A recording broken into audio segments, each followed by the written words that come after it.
Hello and welcome to another edition of Nation Building. On our program, we examine the political, social, and moral issues in the leadership of the Bahamas. And of course, on our program today, we have another exciting guest, which will bring a lot of information to you, our viewers.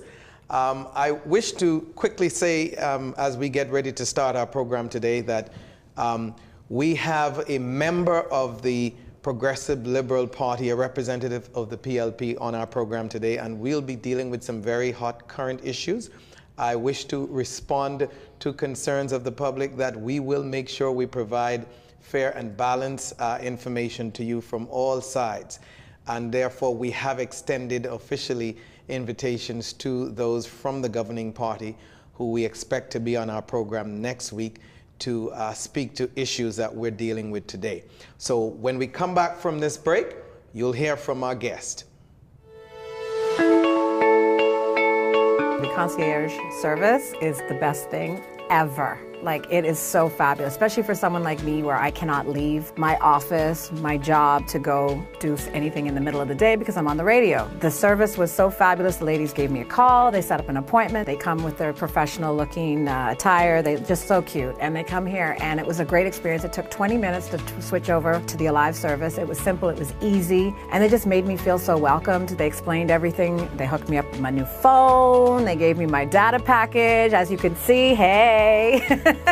And it was fabulous. It was a wonderful service, but what I really liked best about it was not only did they come here and make it easy for me, but they continued to check up on me. The next day, they made sure that everything was working properly with the phone. I didn't have any issues. The following week, they contacted me again, and I've built a relationship with them. They've continued to check up on me. I feel like I'm part of the Alive family. It's amazing.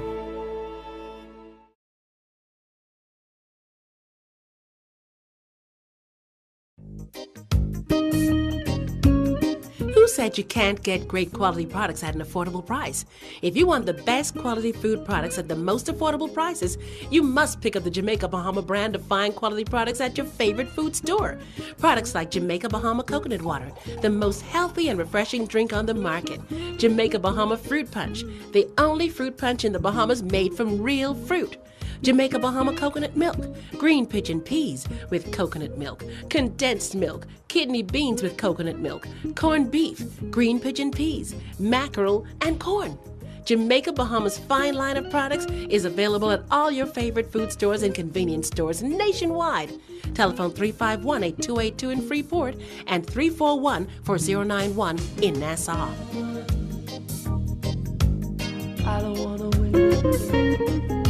No, no, I don't wanna win.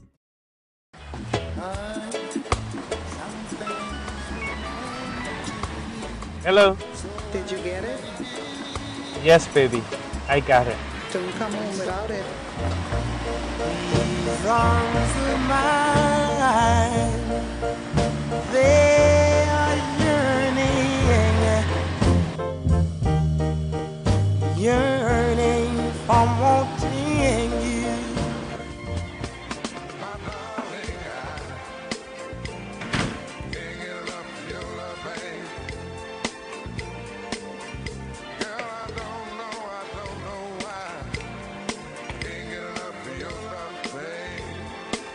Where is it? Strongback is distributed by Jamaica Bahamas Import and is available at your favorite food or convenience store nationwide. For more information, call 341-4091 in Nassau and 351-8282 in Freeport.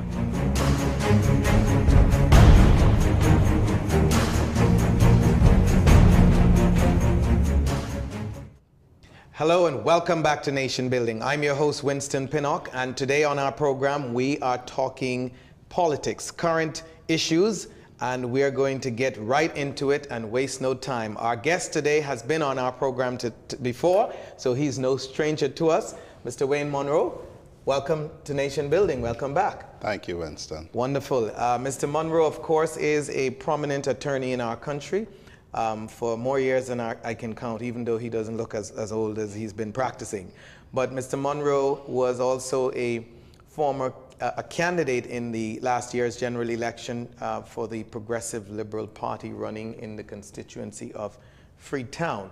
Now, before we go into so much to cover today, we have to just take a very, very brief look back. The last time, Mr. Munroe, that you were here, you talked with confidence, as all candidates do, about winning Freetown. And so I just quickly wanted to ask what went wrong? Yeah, persons didn't vote for me in large enough numbers. It's as simple as that in politics. Politics is a numbers game. You speak with persons, you get to speak with as many as you seem able, and then they make their choice. And once they make their choice, you live with the outcome. Yes. Do you believe, though, that do you see that loss as being a lack of effort on Wayne Munroe's part or your campaign team, or is it just a wave or a storm or a tsunami or whatever people might describe it to be? I think across the results, one must take it as a general wave. And what is most important, though, is not how it impacts the PLP, but how it impacts the nation. The nation chose this government, which it has for the next 5 years, barring any unforeseen developments. And the question is, what will this government do? It's very easy to promise things, and sometimes it's not so easy to deliver for any number of reasons. Speaking from a place of maturity, Mr. Munroe, you're not a stranger to politics and leadership in the country. What then is what are you advising your team and your leader as you prepare for the next, these elections seem to come faster than you can imagine. We're already pretty much a year into the current administration's term. What do you advise as to, on one hand, people want to expect things from the potential government. They want to be able to hear what you have, what you're promising, what your commitments are. And so it's by nature, I believe, the opposition's job to lay out a platform of what it sees as things that it can do. Quite often it doesn't live up to, which is what you were referring to earlier, to a lot of these promises. So where do we find a middle ground between over-promising and making people feel, providing a reason for people to want to vote for you? The first step really is this. The election has happened, the people have spoken, and now we're moving beyond that. There are certain things that would have caused them to do what they did. Some of it quite quickly was walked back from by the present government. There was all the big thing about stealing VAT money, and the first thing the government said is that no VAT money was stolen. It goes where taxes usually go. And then they've embarked on a campaign that they're currently still on. Unfortunately, it's not about doing much progressive, but it is what it is. And as an opposition party, we have to just make sure that we keep the public focused on, one, what the government is doing or is not doing, two, what they have walked back from, and then three, in about a year or so, when you see what steps they have taken, then you formulate your policies going forward from the next general election. In my view, and only my personal view, in order to not overpromise, you quite often have to take a realistic view of what you will inherit once you get in the seat. And so last time the PLP inherited an economy in a wheelchair, as Dr. Minnis had described it, and that certainly would have affected the ability to deliver on certain issues. Well, sorry, just to make sure, you said as Dr. Minnis would have described it. He was describing the economy as he took over from your party. No. When he was in opposition, he acknowledged that the PLP government had taken over an economy in a wheelchair. That was his description after the 2012 general election. Now, you've had a lot of characterization this time around without any hard facts to back it up, followed by amateurish and really substandard audits. And one step that some of us are going to have to do is deconstruct these audits, and we will deconstruct them in terms of suing Ernst & Young on certain issues, so it will be clear to the public what to make or not make of this campaign of trying to darken people's names. Are you suggesting that a reputable firm would have done an audit that is actually shambolic, juvenile, substandard? I cannot understand. I'll give you a clear example. Ernst & Young has in a table of people we should be suspected a payment of $4,100 by BPL to Magistrates Court number 13, which is the Civil Magistrates Court. They have characterization of disclosure of an amount to somebody who has already won the bid without being clear that that's the case. In the water and sewage audit, they ascribe to the deputy, well, the leader of the opposition, a telephone number that a simple check would have disclosed is not his telephone number. Aren't those just simply errors that were made? And you are provoking me, by the way, by your thoughts. I'm not saying you're wrong. To have a representative when we next meet to provide some clarity from their point of view, so that they're not just dealing with what Wayne Munroe is alleging, and so we'll seek to provide that platform. They can explain how you just don't go to BTC and find out whose phone number it is, how you just don't go to Magistrates Court number 13 and find out what $4,100 was paid for, why you failed to mention that a disclosure made by the GM of Water and Sewage was made after the award of a contract in a tenders process overseen by the IDB. In my judgment, and I've said it before, I'll say it again, and if I'm wrong, I invite the supervising partner of Ernst & Young to sue me, that it was juvenile, subpar work. And that is Wayne Munroe's opinion. Yes, that's my opinion, not the opinion of Vincent Pinnock, not the opinion of this show. Just want to make sure. My comment on the facts as they arise, which I judge to be a fair comment, is that it could only be explained by motive, because they're just two simple errors to be made by a top accounting firm. So let me ask you a question, sir. For any of the top accounting firms in the country, and you're talking about this particular Ernst & Young, are you saying that the professionalism of these companies that are well known in the country would be lost in this, that they would do work for any administration to simply embarrass the previous administration? Well, I'll put it to you like this. They are certainly making these allegations against other noted professionals in other fields, so suddenly I don't know why they would be exempt.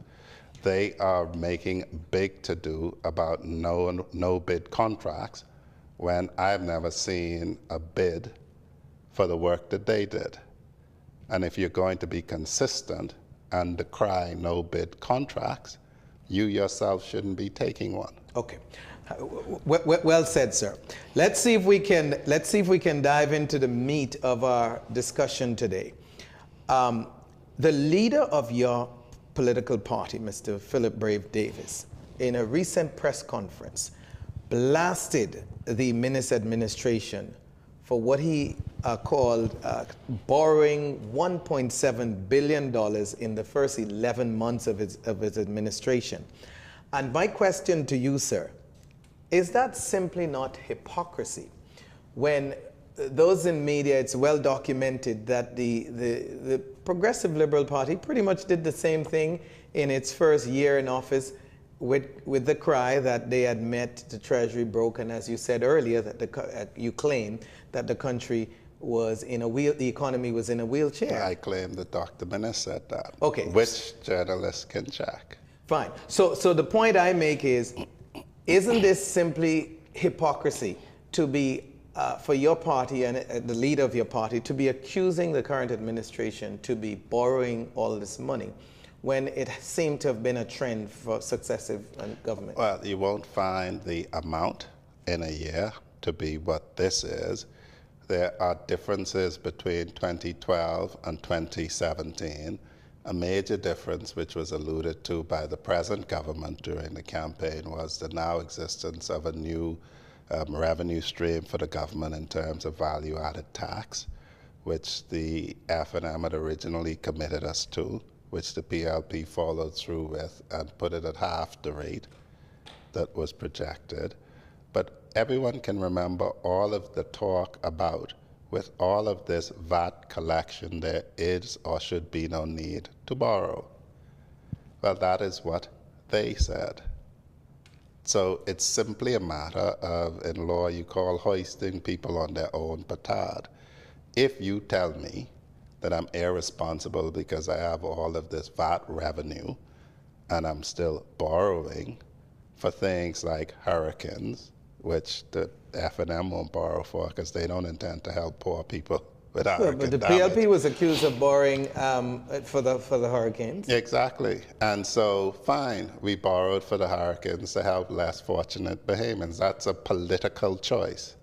Refusing to help less fortunate persons is a political choice. But to be sure, the accusations that I heard was that these borrowings that your party did while it was in government was not, was pretty much, a lot of it was, as they say, to help political operatives, to give contracts to, and that's the allegations that the F&M made. And the allegations at the same time was that my party was stealing the VAT money. It wasn't going in the consolidated fund. We learned fairly quickly after the election that those were just outright lies. So are you saying that it was just a propaganda for election? Basically. Yeah. I mean, if you say that they stole the VAT money, some people still believe that nonsense. And then you come out and say the VAT money is exactly where it should be, the chairman of your party, the Minister of Finance. And then you talk about this billions of dollars of VAT money. Then why are you still borrowing and you say VAT receipts are still there? If that is true, then your party miserably failed to defend itself while in government against these allegations if people bought them. Must be so. Okay. It must be so. You know, we have a situation where in our neighbor to the north, there is big hubbub of the ability to influence elections by foreign governments and now by data firm Cambridge Analytica. So a government's failure to properly defend itself is not unusual. And if you want to call them the monumental failure, yes, it was for the PLP to persuade people that the F&M were lying when they said we stole the VAT money, because clearly they were lying because they admitted as much right after the election. Do you admit that probably even greater than what you allude to today, the fact that your party became so unpopular in a number of major issues that had pushed forward, and I think we talked about that the last time you were here, but just as a matter of reference, if you are in government and you fail to carry out the will and wishes of the people, whatever that is, whether that's a referendum or whether it's an issue that you put to the people for public discourse, and you persist to do what you feel as a government should be done against the wishes of the people, is it not true that people then become so annoyed and so disgusted at your leadership that anything good or bad that you put forward become defenseless? You basically lose the credibility with the people. Well, people talk about credibility. What it amounts to is this.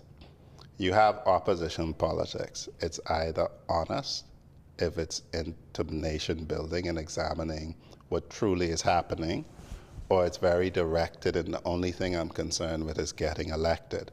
So I'm willing to lie and say they're stealing the VAT money. I'm willing to lie and say there's something untoward about NHI. I'm willing to cast them in whatever light. I'm willing to do what Negro people do all the time and accuse other Negro people of being dishonest because we're likely to believe that. And I'm willing to do it because I want to get elected. And if you do it successfully, you get elected. And not crying over spilt milk, that is done. Now you've managed to get elected by whatever means you choose. Now it's your time to govern. And some would say, which will follow my question, is are you willing to commit that any government that you're a part of, you'll certainly do your part of, certainly beginning in opposition, to not continue that trend, which you have clearly described as not healthy for the country? Well, I have said, and I've been continuously consistent in this nonsense that we do with murder numbers being a political issue as if you can stop crime, it's foolishness. It's foolishness when the PLP did it before 2012. It's foolishness when the FNM did it after 2012. And it'll be foolishness if my party chooses to do it again. You're on record. You're watching Nation Building. I'm your host, Winston Pinnock. We'll be right back after these breaks. I've been a customer for the past 2 years, and I will say the quality of the service is very good.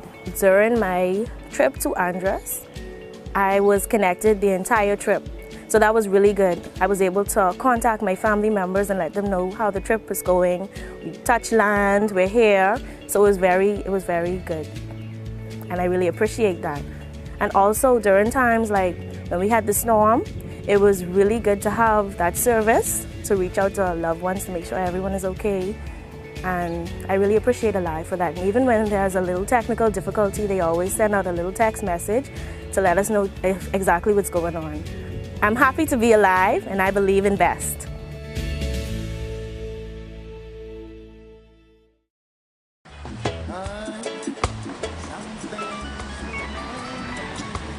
Hello. Did you get it? Yes, baby. I got it. Don't come home without it.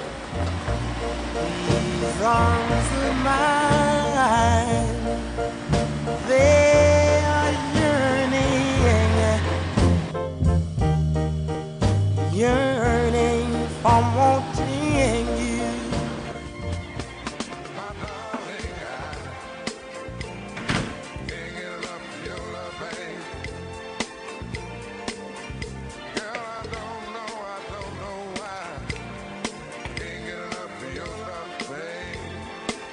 Where is it? Strongback is distributed by Jamaica Bahamas Import and is available at your favorite food or convenience store nationwide. For more information, call 341-4091 in Nassau and 351-8282 in Freeport.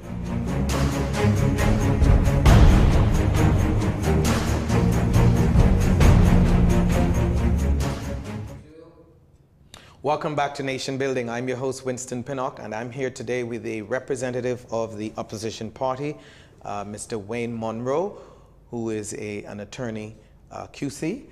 Mr. Munroe, your party has made, some would say have been fortunate in some regards recently with the turn of events, and we're going to talk about a couple of them as we get into this segment. But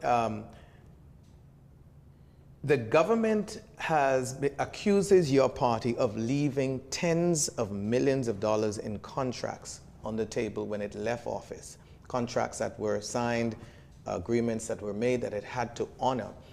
And we talked about their borrowing that your party leader made public of the huge amount of money that has been borrowed.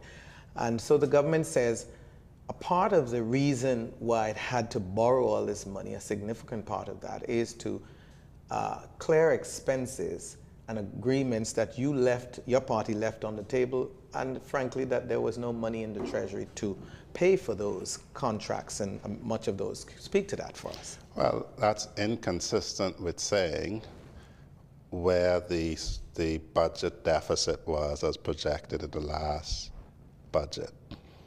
Somebody who does not pay attention would be impressed by that. A government presents a budget, even the year before an election, and it says we project that we will either be balanced, in surplus, or in deficit. I recall quite clearly after the election, it was admitted that the main difference in the budget deficit was the Hurricane Matthew issue, nothing else. And if it was something else, they would have said it. But they said that very quietly, and if you know what you're talking about, you would say, fine. The PLP put forward a budget, they say our deficit was going to be this level, and the only way that it exceeded it was Hurricane Matthew and the expenses related to that. That is not consistent with all of the rest of this foolishness. Now, the reality is that a government is continuous. So a government doesn't stop because an election is coming. So if the Ministry of Health was taking steps to locate itself in premises that it had agreed a lease to, that continues because that is how governments work. If the Ministry of Transport was involved in a public-private partnership to relocate the post office, that is something that is ongoing. And so when you talk about you meet debts, of course you're going to meet debts because it's a going concern. If you were to purchase a business now, and the business has budgeted for the upcoming period and was doing business, you would assume the outstanding obligations of the business. But isn't it fair to say that a new administration reserves the right to look at what the previous administration did and agreements that they might have made or had in place, and for its own accountability for its own administration, because it's going to have to be responsible for whatever it carries out, be able to say, review as the previous F&M administration. Stop, review, and cancel. Whatever descriptions, adjectives you want to put to it. But doesn't it reserve that right to be able to do that? Well, then why would you do business with a government? Well, you might be advised not to sign contracts close to an election, might not be advisable, but the point is... Why close to an election? If you sign it at the beginning of your term... Well, that government will remain in office for 5 years. And let's say it's a 10-year lease, a 20-year lease, and I come to power, or let's say a lease, you hire somebody as a permanent employee at the beginning of your tenure. I come to power, and why should I just stop, cancel, and review things in the last 6 months? What is the term of it? The government of the Bahamas is continuous. And when you stop, cancel, and review, there's a price to it. And the price is called breaching contracts. And a price would be affecting the confidence of people to do business with the government. I have some clients who do not particularly like to do business with the government, who refuses to do business with the government, but they could do so and the public would get a lower price, but they refuse to be subjected to this whole attitude. Let's move on. Your party has complained bitterly about government's decision to lay off, I guess, a significant amount of government workers and workers, whether through contractual arrangements or otherwise, that is, the government says is a strain on its purse. And of course, there are a number of explanations given. One such, the whole restructuring and falling in line, putting the financial house in order, if you will. But the point is the opposition has complained bitterly about it and accused the government of victimization, and that's been a common cry in our country over the years.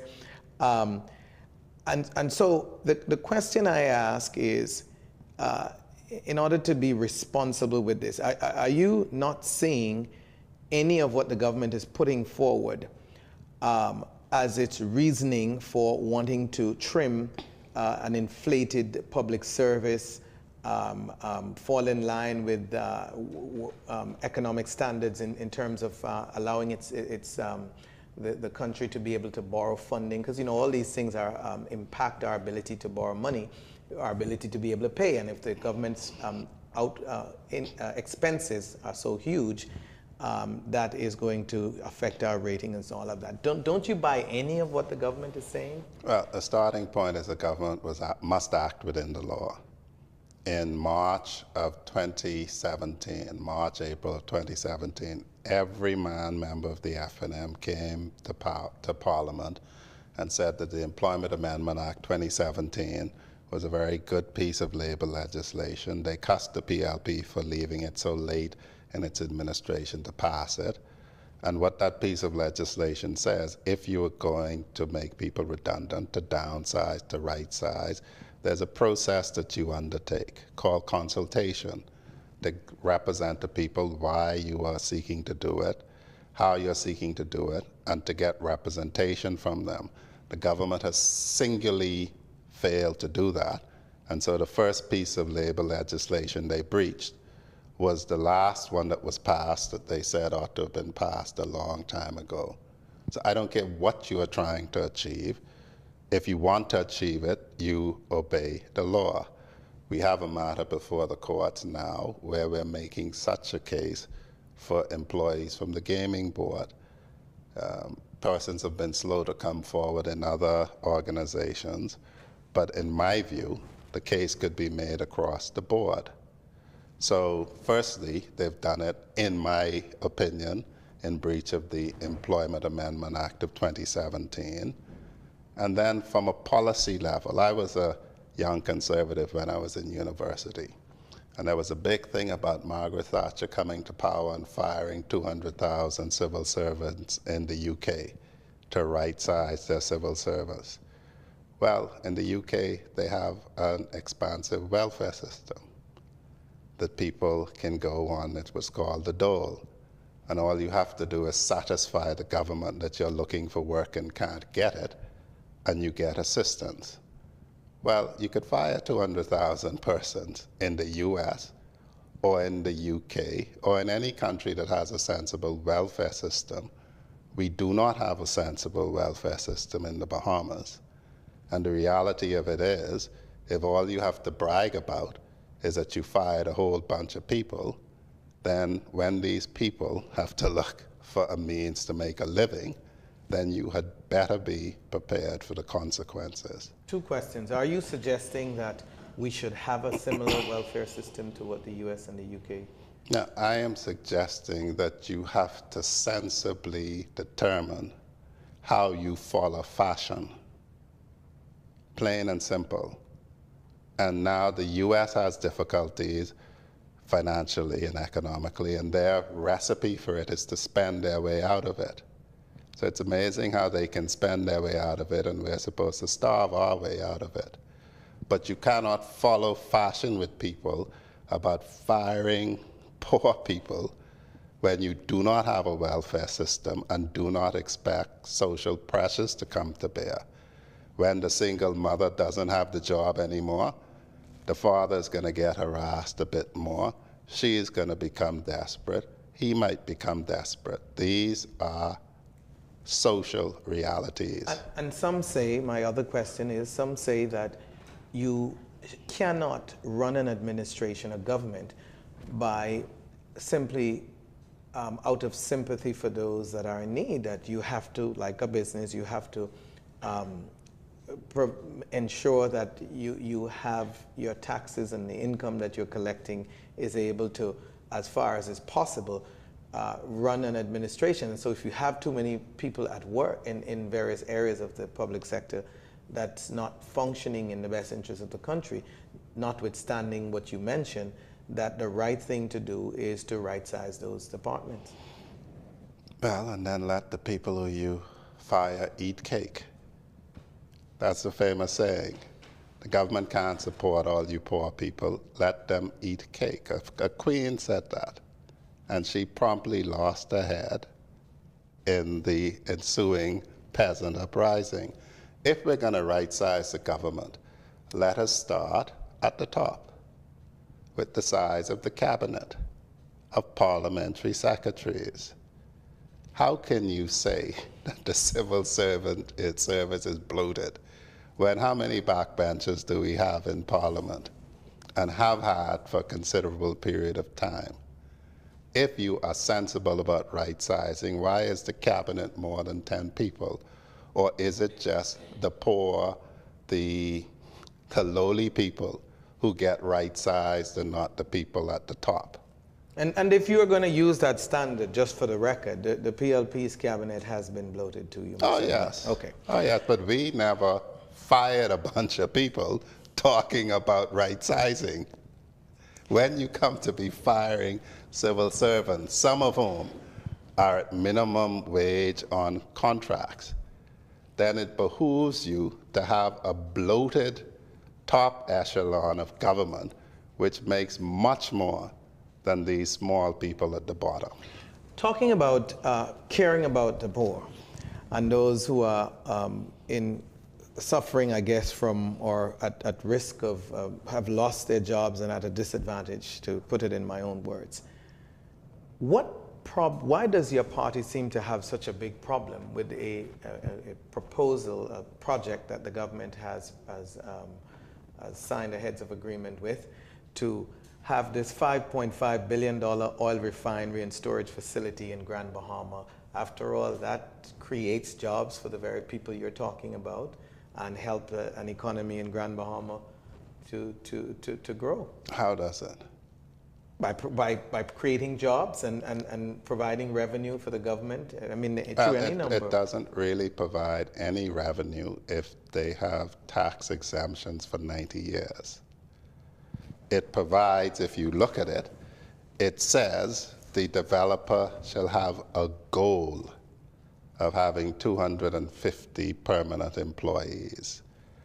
And they are making that assumption on the basis that they will find Bahamians qualified to hold this 80% of 250 jobs. And look past the fact that you may be killing the people in the surrounding area. You get no taxes from it.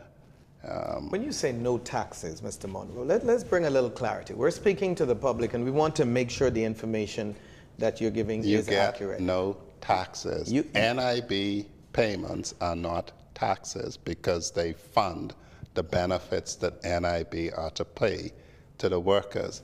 They have everything tax-free. But certainly there is a construction of facility which a huge sum of money would be invested in. That creates not permanent but they say how much jobs, you know. Okay, so you have job creation through construction.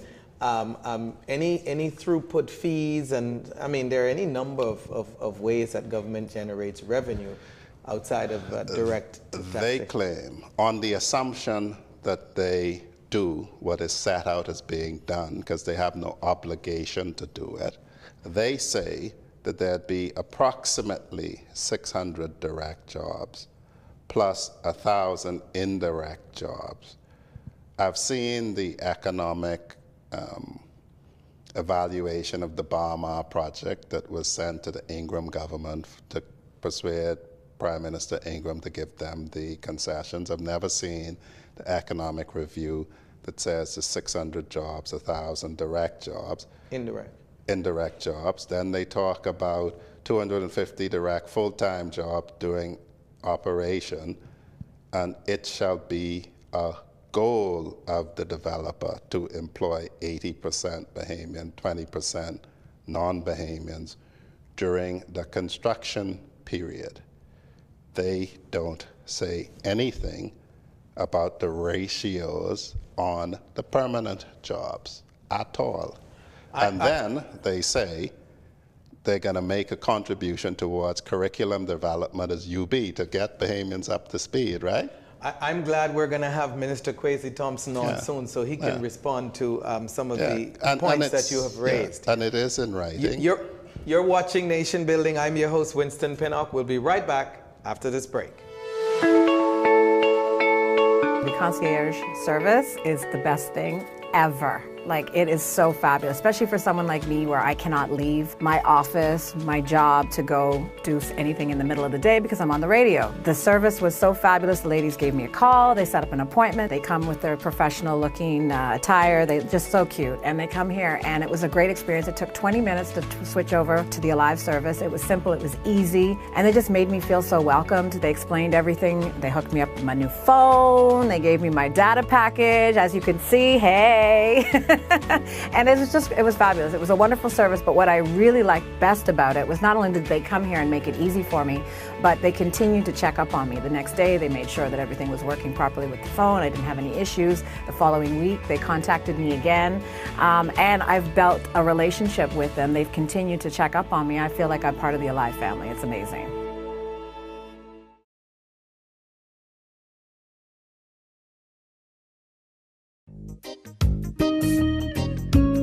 Who said you can't get great quality products at an affordable price? If you want the best quality food products at the most affordable prices, you must pick up the Jamaica Bahama brand of fine quality products at your favorite food store. Products like Jamaica Bahama Coconut Water, the most healthy and refreshing drink on the market. Jamaica Bahama Fruit Punch, the only fruit punch in the Bahamas made from real fruit. Jamaica Bahama coconut milk, green pigeon peas with coconut milk, condensed milk, kidney beans with coconut milk, corned beef, green pigeon peas, mackerel, and corn. Jamaica Bahama's fine line of products is available at all your favorite food stores and convenience stores nationwide. Telephone 351-8282 in Freeport and 341-4091 in Nassau. I don't wanna wait. No, no, I don't wanna wait.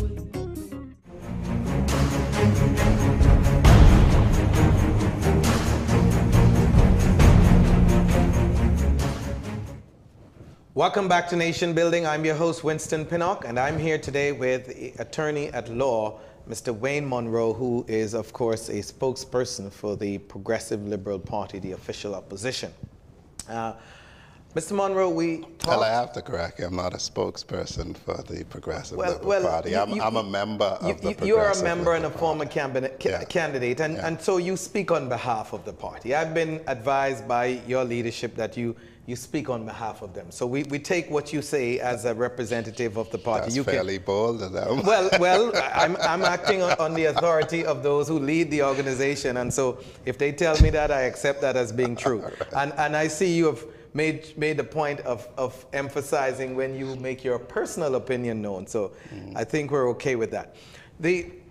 As we talked about the Grand Bahama project, the government says the project is intended to create jobs for Grand Bahama, and I hear your points. You know, the Grand Bahama economy has been, some say sleeping, others say it's practically dead. Whatever description fits it, it has been in a bad way for quite a number of years through successive governments. The Progressive Liberal Party has been accused of specifically promising to, in its the approach to the 2012 general election, to do significant good to improve the economy of Grand Bahama. And many people say it simply didn't happen. And so, to the extent that you and others in your party are critical of the project, and you have a right to be, to oppose whatever projects the government do, there are some people who look on and say, what did the PLP do for Grand Bahama? The present administration says they are seeking to bring this project to Grand Bahama, among other things. And you take issue with it and you've made your point. But what did the PLP do for those who say, what did the PLP do? The PLP did exactly what the last Ingram administration did with this project, and not sign off on it, not being satisfied of the bona fides of it. This isn't the first time these people have come trying to marry us. They tried to marry us when Prime Minister Hubert Alexander Ingram was Prime Minister. He didn't put us in bed with these people. They came when my party was in government. We didn't get in bed with these people. This present government has gotten in bed with these people before we even know what diseases they have in terms of the environmental impact assessment, and has done so in one of the most egregious heads of agreement I have ever read. Why so? Why is it down to who is the other party? They can assign it freely, down to what they undertake to do. They don't undertake to do anything in particular because they get out of it. We have waived sovereign immunity. We've waived the ability to compulsorily acquire. We have in fact said to them that this project is going to take 12 years. They're going to pay for the inspection of it. and we limit the cost they're going to pay to $250,000 to engage an expert to make sure they're not messing things up over a 12-year period of construction and commissioning. We've agreed that they're going to help to educate Bahamians to get these permanent jobs, and we've limited it to $100,000 a year to UB to a maximum of $250,000. That's all they undertake to pay for curriculum development. We've then permitted them to come up with their safety protocols, not up front in the beginning, but just before they start. And again, we limit expertise to $250,000.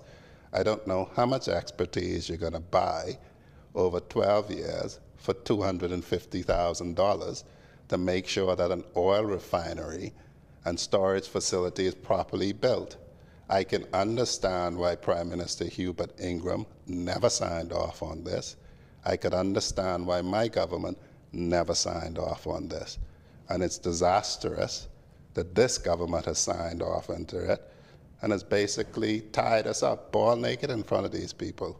No protection whatsoever.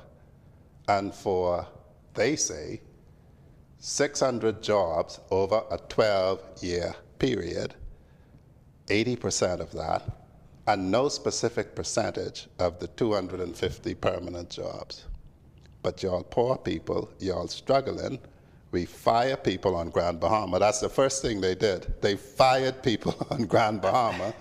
More than 250 people they fired on Grand Bahama. I don't know about those figures, but again, as I said before... Mr. Pinnock, they closed the office of the Prime Minister, Urban Renewal, and they fired people. They're bragging about it. And the government said that your government, the PLP, hired people to do nothing, and that your government gave endless contracts and endless wastage of funds, and they are simply right-sizing, and that's what they said. But what they haven't done yet is identify anybody who wasn't doing a job. I just don't trust somebody who's going to tell the Bahamian people they thief in VAT money before you get elected, and immediately you get elected say, no, they didn't thief nothing, to say, oh, you hired a lot of people who were doing nothing. Well, identify one of these people. Be honest so the person could say, oh, you say I wasn't working? I could bring you a lot of people who say I was working. They fired the 2 girls from the airport in Eleuthera who had just been assigned to lead training for everyone else. So says Wayne Munroe. So says they. We're going. I mean, the reasoning, not the dismissal, but the reason for the dismissal. But again, we'll hear what the governing party says about many of these accusations that you make as far as why they did what they did. It was quite interesting, Mr. Munroe, to note that your party leader again out in the spotlight in support of a government Minister of Legal Affairs, Mr. Ellsworth Johnson, on the issue of his urging the Prime Minister to appoint a substantive Chief Justice for our country. And I found it interesting because while the leader of your party is coming out in support of Mr. Johnson, there are many in your party who's also calling for Mr. Johnson's head, saying that his actions violated what term we commonly use, cabinet, once you're part of the cabinet, you can't speak out against what the government is doing, and so under our parliamentary system. And so I just wanted to get your take on the matter. One, do you support Mr. Johnson's positions? Do you think it was improper for him to speak out on the matter, seeing that he is a part of the cabinet? Well, firstly, the appointment of a Chief Justice is not a cabinet decision, so collective responsibility cannot apply to it. What the Convention of Collective Responsibility says is after you've sat around the table and you voted on something, even if you voted no, you cannot oppose it, you cannot speak on it while you remain a member of the cabinet. For persons who say that Ellsworth is breaking that convention, they need to look at the Constitution and the provisions for the appointment of the Chief Justice. It's 2 people, the Prime Minister, the leader of the opposition, not the cabinet. And so Mr. Johnson is quite right if it is his view that it is not good that this matter is held in abeyance as the bar in Jamaica agitated and the Prime Minister in Jamaica then appointed. If his view is, as a man, as a Bahamian, that the Prime Minister ought to act, he is free to say so, because there's no binding of cabinet collective responsibility, because it's not a cabinet decision. Doesn't it at the very least though show disunity? And some argue, and I've heard this talk over the last few weeks, few days for sure, that these are matters that Mr. Johnson, Minister Johnson, have the opportunity to talk to his Prime Minister about in curtain, in cabinet, and coming to the public with that simply is not proper. Well, we got our system from the UK, eh? I would advise people who say that to look at what happens in the UK, where we get our system from. This is not a cabinet decision, so there's no cabinet collective responsibility. This belief that the cabinet must be homogeneous is foolishness, unless you surrender your testicles and ovaries at the door. You are still a man or a woman able to articulate what you think is in the best interest of the country. And you don't see chaos in operating a government in that manner, where No. every minister is out saying whatever he wishes as a man? The Prime Minister is first amongst equals in our system. Not a president, he is first amongst equals. It is chaos if the cabinet takes a decision and people can then speak about the decision the cabinet takes. This is not, and I repeat, not a decision that the cabinet makes. And even if it were a decision that the cabinet makes, so for instance, this Oban agreement, if I were around the table and this was advanced by my government, I would have to resign because I couldn't inflict this on my people. And having resigned, I am free to say. And people say that's fine. But the difference is that you would have resigned. Now, the heads of agreement is a cabinet decision. Okay. All of them voted on this. Accepted. Who is Chief Justice is a prerogative of the Prime Minister after consulting the leader of the Having opposition. said that it is the prerogative of the Prime Minister, Mr. Munroe, what is the big deal in allowing the Prime Minister, who just took office less than a year ago, to take his time in making sure that this privilege that he has, that he executes that properly after properly evaluating who he believes would fit that role best? Now, how is he evaluating this? Well, by whatever criteria he uses, the point is that's his responsibility. The reality of it is the judiciary is the third arm of government. I've said to you that we have the government in court now on a number of issues. If Bahamian people don't see a problem in the failure to appoint the head of the judiciary by somebody who is a member of the executive, who is a litigant more than any other person before the courts, then that's fine. The judiciary is to be seen to be independent. The longer you let it drag on, the issue is, what are you waiting for? We've reached a point in this country that the position can be filled by a Bahamian. In my humble opinion, there are two prime candidates. Both happen to have the last name Isaacs, and it should not take you that long to make a determination between the two. The Prime Minister is not a lawyer. So if he is getting advice from somebody who is a lawyer, our system is bad. It should not be one person. It should be open and transparent. But one would have thought that you asked the JLSC, and the acting Chief Justice may have to stand down, and you get advice. But what are you waiting for? In Jamaica, the Prime Minister said he was waiting to see how the Chief Justice would manage the finances, because you don't get to see how he performs. What, if he makes rulings that you don't like? Is that what is that the point?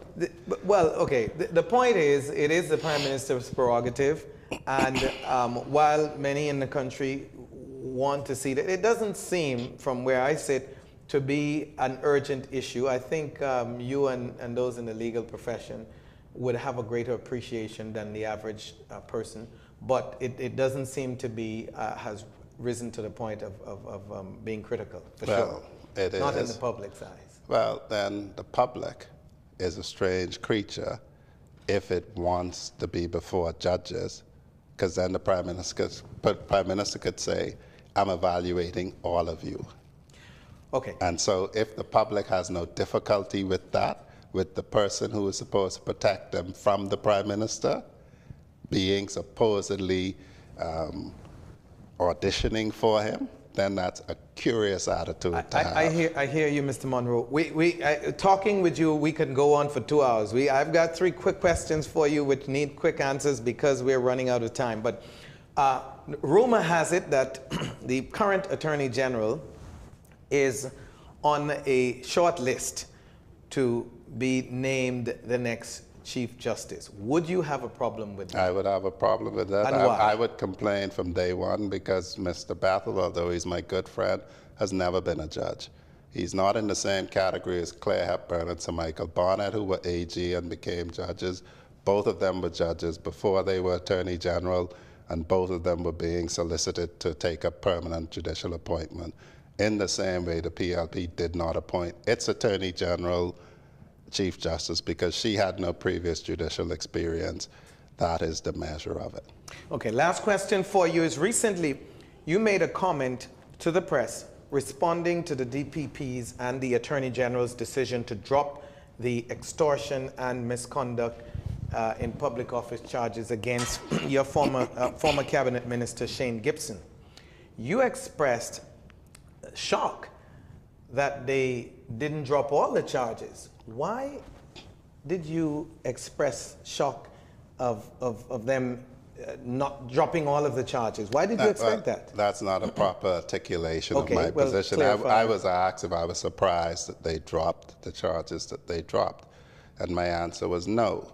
And any sound view of it, all of them should have been. I still labor under the position, because I represent D. Shane Gibson, that if you can't tell me the day on which I'm supposed to have transgressed the law in receiving large sums of money that were withdrawn from the bank, I have a problem with your credibility. That's the reality. Even when they amend on the 4th of April, we have a date for the 11th of April before the acting Chief Justice to have a determination on them having to give us a date if they haven't given us a date, and to have them give us disclosure of information that they haven't given us to date. Let me ask you as we wrap up and close here, do you, would you practice what some say, what the government did in as it said, seeking to bring, get rid of corruption? If your party got in office and you were a part of the administration, and there was evidence that pointed to ministers doing corrupt things, would you be one who would be calling for their prosecution? Or would you, as it was said by former Prime Minister Ingram, once the election is done and those people lost, that took care of it? I believe that what he's saying there is that you have to be careful that you just don't turn this into a hobby or something to try and distract people. The Bible says, as a man thinks in his heart, so therefore is he. I keep hearing this cry of corruption from people who have been proven to be corrupt. When you have the 2 top law enforcement officials in the country, the Attorney General and the Commissioner of Police, saying in plain terms, we have viewed the files, we see nothing criminal in them, then what I'm going to be interested to see is when information came forward relative to those statements. So far, I haven't seen any new information after those. And so what it turns out to be is what happens in some backward third world countries where you try to jail your opponents so you don't have to face them again. And I believe that is a proper description of what former Prime Minister Hubert Ingraham meant when he said that. So says Wayne Munroe. Mr. Munroe, thank you so much for appearing with us on Nation Building. I think while many may disagree, and frankly will disagree with some of what you had to say, I think nonetheless you're provided information for our viewers today that will help inform them as to what is going on in our country. So thank you very much, sir. On behalf of all of us at Nation Building, thank you for tuning in this week, and stay tuned for next edition right here on Nation Building.